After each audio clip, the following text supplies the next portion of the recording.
નમસ્કાર, સમાચારો સાથે હું છું જયેશ. પાટીદાર આંદોલનને લઈને મહત્વપૂર્ણ સમાચાર આપી રહ્યા છે. રાજદ્રોહના કેસ જેની પર લાગ્યા હતા તેને પાછા ખેંચવાની કવાયત સરકારે હવે તેજ કરી છે, જેમાં હાર્દિક પટેલ અને દિનેશ બાંભણિયાએ ટ્વીટ કરીને આ અંગે જાણકારી આપી હતી અને તમામ કેસ પરત ખેંચાયાનો દિનેશ બાંભણિયાએ સૌપ્રથમ દાવો કર્યો. ત્યારબાદ હાર્દિક પટેલે પણ ટ્વીટના માધ્યમથી સરકારનો આભાર માન્યો. પાટીદાર નેતાઓએ રાજ્ય સરકારનો આભાર માન્યો હતો.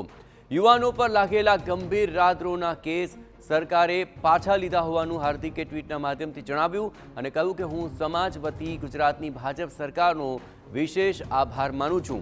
હાર્દિકે પીએમ મોદી, ગૃહપ્રધાન અમિત શાહ અને સીએમ ભૂપેન્દ્ર પટેલનો આભાર માન્યો.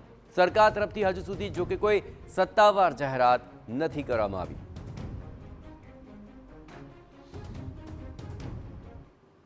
દ્વારા આજે પાટીદાર અનામત આંદોલનના મુખ્ય ગંભીર કેસો મુખ્યમંત્રી દ્વારા ખેંચવામાં આવ્યા છે, જેમાં રાજદ્રોહ સહિતના કેસો પરત ખેંચાયા તે બદલ હું સરકારનો આભાર માનું છું.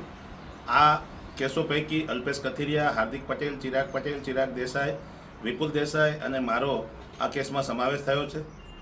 ઘણા ગંભીર કેસો 307 જેવી કલમના કેસો પણ મહેસાણા જિલ્લા અને કડી વિસ્તારના સહિતના ગુજરાતના 14 જેટલા કેસો ગઈકાલે મુખ્યમંત્રી દ્વારા પરત ખેંચવાનો નિર્ણય કરવામાં આવ્યો છે. તે બાબતે હું એમનો આભાર માનું છું. આ લડાઈમાં ગુજરાતના તમામ આંદોલનકારીઓ જોડાયા, એમનો પણ આ તકે હું આભાર માનું છું કે સત્યની જીત થઈ અને સત્યમેવ જયતે. તો સમગ્ર મામલે પાટીદાર અગ્રણી મનોજ પનારાનું નિવેદન પણ આવ્યું છે સામે. આ મુદ્દે કહ્યું કે દેર આએ દુરુસ્ત આએ. જોકે હજુ પણ ક્યાંક નાના મોટા કેસ છે તેને દૂર કરવા આગળના દિવસોમાં તજવીજ હાથ ધરવાનો તેમણે દાવો કર્યો છે.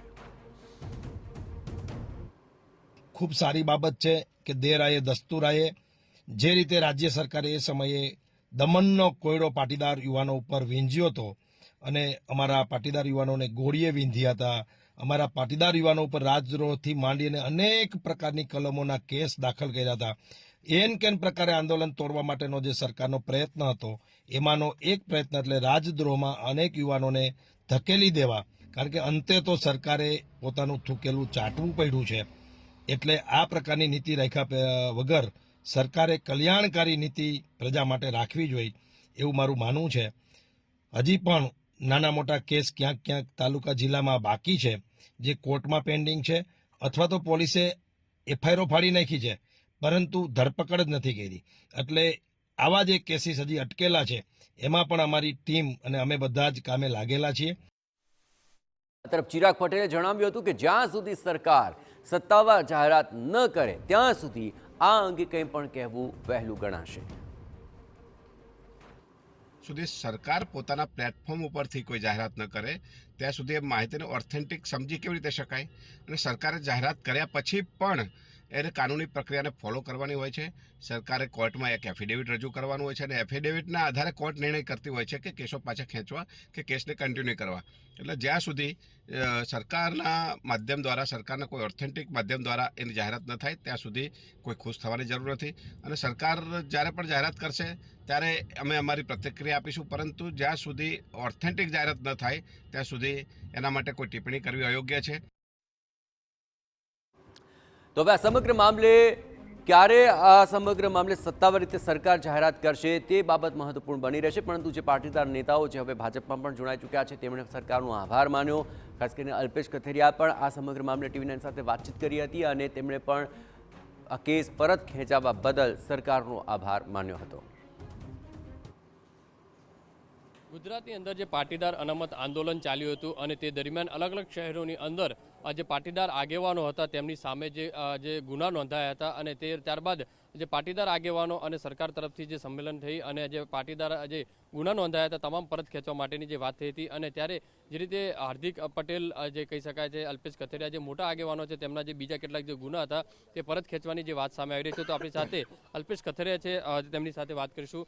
અલ્પેશભાઈ, પાટીદાર આંદોલન વખતે તમે સક્રિય ભૂમિકા હતી, અલગ અલગ ગુના દાખલ થયા હતા, હવે સરકાર પરત ખેંચી રહી છે. છેલ્લા ઘણા સમયથી આ માંગણી હતી અને આનંદીબેન પટેલની સરકાર વખતે જે કેસો પરત ખેંચાય એ સિવાય એ વખતના જે ગંભીર કેસો હતા 2017 પહેલાંના એની કેટેગરીના કેસો છે કે જેનો વર્તમાન સરકારે 14 જેવા કેસોને પરત ખેંચવાનો નિર્ણય ગઈકાલે લીધો છે અને ટૂંક સમયમાં જ સત્તાવાર મંત્રાલય તરફથી અથવા તો સીએમઓ દ્વારા એની સત્તાવાર જાહેરાત કરવામાં આવશે.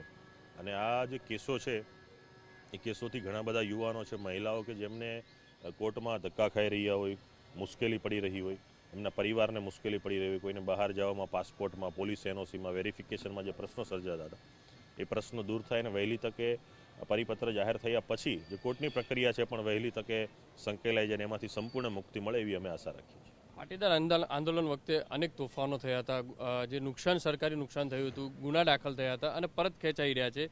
શું ભાજપમાં ગયા પછી આ તમામ બધી બાબતો સામે આવી? ભાજપમાં ગયા પછી કરતાં પણ એ પહેલાંની પણ માંગણીઓ છે, પરંતુ સ્વાભાવિક છે કે એમાં પાર્ટીમાં ગયા પછી વખત મળવાનું થતું હોય, આગેવાનોને રજૂઆત કરવાની થતી હોય, એટલે એમની ટીમ તરફથી ખાસ કરીને ભૂપેન્દ્રભાઈ, હર્ષભાઈ અને એમના સાથેના સંલગ્ન મંત્રાલયોના અધિકારીઓએ જેણે આમાં સવિશેષ કાળજી રાખીને કામગીરી કરી છે એમનો પણ અમે આ તકે આભાર માનું છું. બીજી તમારી કેટલીક માંગણીઓ હતી તે પણ હજી જે પેન્ડિંગ છે તે બાબતે હવે કઈ રીતે આગળ રજૂઆત થશે? આ જે કેસો છે 2017 પહેલાના જે કેસો છે એમાંના 14 કેસો છે. 2017 પછીના જે કેસો છે કે જે સુરત અને ઉત્તર ગુજરાતની અંદર વધારે સંખ્યામાં કેસો છે, આવા કેસો પણ પરત ખેંચવાની સરકારશ્રી સમક્ષ માગ મૂકી છે. એમની જે યાદી છે એ પણ સરકારશ્રીને આપી છે, એટલે આવનારા દિવસોમાં આ કેસો પણ પરત ખેંચાય એવી આશા રાખીએ છીએ અને સરકાર એમાં પોઝિટિવ રીતે આગળ પણ વધી રહી છે. આ જે પરત જે ખેંચાયા છે જે કેસો, તેમાંના કયા કયા કેસો છે, કયા કયા શહેરોની અંદર નોંધાયા હતા?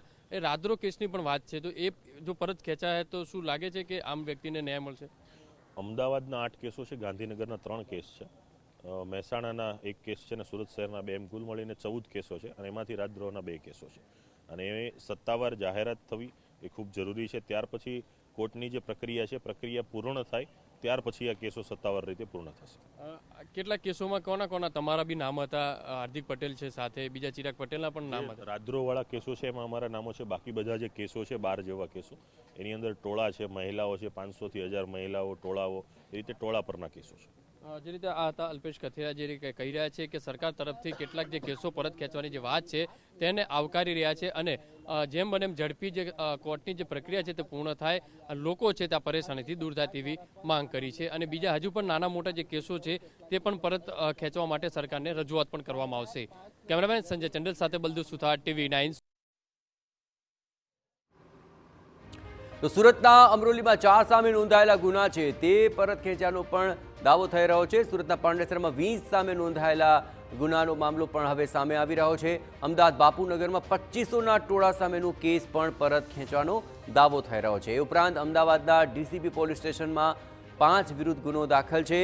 મહેસાણા B ડિવિઝનમાં 16 લોકો સામે ગુનો દાખલ થયો હતો, તે પણ પરત લાવવાનો આ મામલો છે. અમદાવાદ રામોલમાં 9 લોકો સામે ગુનો દાખલ થયો હતો, તે પણ પરત ખેંચવાનો દાવો થઈ રહ્યો છે.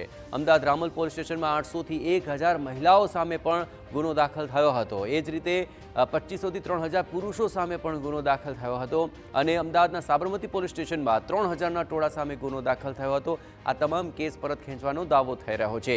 વસ્ત્રાપુર પોલીસ સ્ટેશન અમદાવાદમાં 300ના ટોળા સામેનો ગુનો દાખલ થયેલો છે. ગાંધીનગર માણસામાં 400 થી 500ના ટોળા સામેનો ગુનો દાખલ થયેલો છે.